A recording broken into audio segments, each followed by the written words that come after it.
Hi friends, இன்றைக்கி நம்ம கிச்சனில் வேர்க்கடலை வச்சு ஒரு தயிர் கறி தான் பண்ண போகிறோம். ரொம்ப டேஸ்ட்டாக இருக்கும், ட்ரை பண்ணி பாருங்கள்.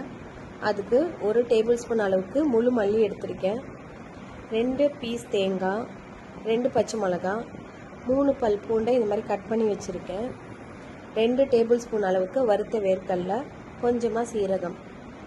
ஒரு பேனில் 1 டேபிள் ஸ்பூன் அளவுக்கு ஆயில் சேர்த்துட்டு பூண்டை போட்டு வதக்கிக்கலாம். லைட்டாக வதங்கினா போதும்.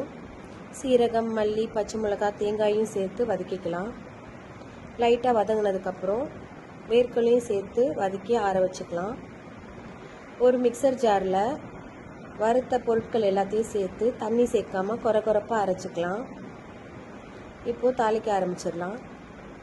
1 டேபிள் ஸ்பூன் ஆயில் சேர்த்துட்டு கொஞ்சமாக கருவேப்பிலை சேர்த்துக்கலாம். 1 பிஞ்ச் அளவுக்கு மஞ்சள் தூள், 1/2 டேபிள் ஸ்பூன் அளவுக்கு மிளகாய் தூள் சேர்த்து நம்ம பவுடர் பண்ணி வச்சுருக்க மசாலாவையும் சேர்த்து வதக்கிக்கலாம். 1 நிமிஷம் வதக்கினா போதும்.